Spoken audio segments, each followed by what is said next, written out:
tips and tricks on how to protect your texturized hair or texturized hair from damage. Hi, my name is Ashley. I'm talking about all things hair and texturizers.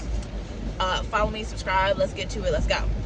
So, the first thing you want to do, if you have already texturized your hair, well, maybe let's get into texturizers first. Say you have 4C hair, maybe even 4B hair, but 4C, 4G, 4D hair, super coarse, super kinky, has a tendency to be really, really dry. A wash day is like you dread it because it's just so much work, and you're looking for an easier solution. People for a very, very long time, black women specifically, have been texturizing their hair for years and years and years and years and years. Texturizers and relaxers and all that jazz, right? Years and years and years for their hair to be more manageable. Texturizers loosen your curls a little bit, give you a little bit more, maybe slip's not the right word, but they loosen your curls a little bit so that your hair is more manageable. That's what a texturizer is. It is chemically altering your curl pattern, so once you do it, you are no longer natural. Now, how to prevent damage or manage damage with texturized hair? First thing first, you absolutely 110% should be sleeping with something on your head. I personally do not. I do not. I don't like sleeping with stuff on my head unless it's a bonnet that fits really, really, really well, right? If that bonnet does not fit really well, I don't want it up there because it's just irritating me. If you're not going to sleep with anything on your head, you need to be sleeping on maybe like a satin pillowcase, something that allows your hair to slip on it, to glide on it, not get caught on it like a cotton pillowcase. That is the first thing, because that will protect your hair from damage. That will protect your hair from getting dried out. It doesn't have to be a bonnet. It can be a scarf, like a satin scarf, or I have a scarf that is, I think, chiffon. That works because it doesn't stretch. So when I tie it tight, it doesn't come loose, if that makes sense. I'm not sure if that makes sense. But yeah, you need to be sleeping with something on your head. That is when your hair is most vulnerable. That is when your hair has a tendency to really get tangled because you're all over the place. Well, I don't know about you. I'll be all over the place when I sleep. So I need to sleep with something on my head. A lot of nights I don't, because like I said, I don't like stuff on my head. But I am okay with that because I understand if I don't do this, the results can be a lot of damage.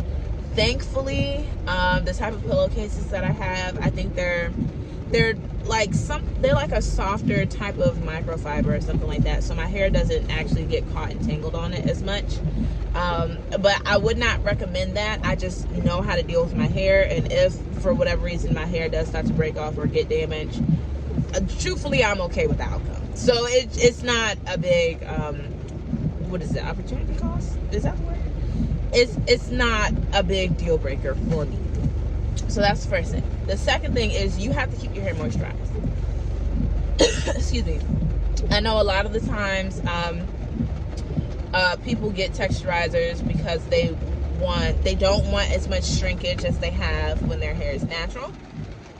And they want that for like wash and goes, to have some length, or something of that nature. When they do a twist out, they want more length, stuff like that. Wash and goes, avoid those, at least for the time being, until your hair kind of recuperates. But you want to keep your hair moisturized. So the reason I say kind of scrap the wash and goes is because doing wash and goes all the time doing them all the time can dry out your hair. It can dry out your hair. The water, and then not, putting on all of these products, but it's not like, it's products to moisturize, but then you're throwing on all this oil. So if you don't put on enough moisturizing product with the oil as a sealant, then it's kind of just, you're just throwing oil on dry hair, which is nasty. washing those can get, like, constantly washing your hair will inevitably dry it out.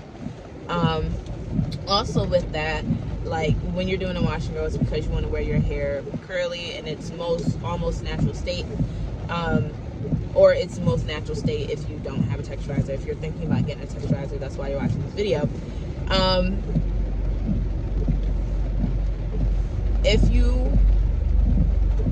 I'm sorry. Oh my god. I just had the craziest brain fart. That's embarrassing. I might edit that out. I might not. I don't know. Anyway, yes, that's what I was saying. The reason that I brought up the wash and goes is because if you're wearing your hair in its natural state, or its most close to natural state, all of the time, you have a higher tendency for your hair to be super duper dry, right? Like, that's why 4C hair can be so difficult to deal with and to manage, because it doesn't, keeping it moisturized is a job. And the reason for that is because the natural oils from your scalp that go down the hair shaft, because there's so many coils, it doesn't always get to the end of the shaft. That's why, like, people with straight hair, their hair gets oily much faster than, like, people with kinky curly hair.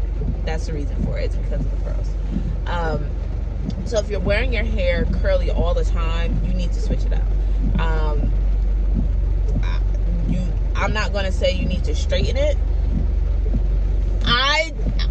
You might need to straighten it, but you might just need to stretch it.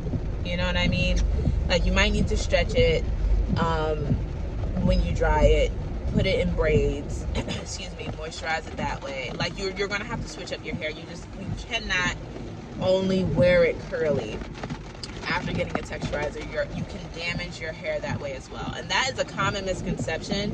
Like, the idea that the only way to damage your hair is from heat is ridiculous. Like, it's ridiculous. And that could maybe be a whole nother video, to be honest with you. But the idea that, oh, heat damage is like the only way to damage your hair, and it causes irreparable damage, which is not always true. A lot of the times true, but not always true. Is crazy, because if your hair is dry enough and it start breaking, there's no way to repair broken hair. It's broken. It has to grow now. Like, there's no way to repair that. So don't let your hair get dry and brittle, otherwise it's going to fall out. It's going to break off. It's going to start falling out. You can't do that. So you have to keep it moisturized. You have to keep it moisturized. I think there's a lot of different moisturizers on the market. I'm trying to think of a brand that I really like that I could recommend. But honestly, I'm not sure. I'm not sure. I like the Main Choice products. Those worked well for me for years. I don't use Cantu products, obviously. If you are seasoned, we don't use Cantu. ORS has been pretty good to me, but I know that, if I'm not mistaken, they have some, what's it called? I think they have some, controversies? Is that the word? I don't know. I have to check the ingredients on their products before I recommend them. But ORS has not been terrible to me. And what is that other one? Carol's Daughter has been pretty good. That's not black owned anymore. It's still black founded, but it's not black owned anymore. And I haven't tried Taraji's line or Tracy Ellis Ross's line, but those two I have heard really phenomenal things about, so maybe give them a try. I don't know. I have no idea. But that it might work for you. I'm not sure. So yeah, get a really good moisturizer. Keep your hair moisturized. And depending on the style that you're doing, obviously you want to switch the kind of moisturizers that you use. Heavier, thicker moisturizers for, you know, curlier things or things that are going to be slicked back, that kind of stuff, versus a lighter moisturizer for like a press or, you know, excuse me, something that requires your hair to be more straight. Yeah, so those are 2. Oh my god, those are only 2 things, and I've been talking for 10 minutes. That's insane. That is insane. So the next tip I would say for mitigating damage to your texturized hair is doing too much to it. So this kind of goes, well, it doesn't really go in with moisturizing your hair, but like make sure it's not dry. But just manipulating it too much can also irreparably damage your hair.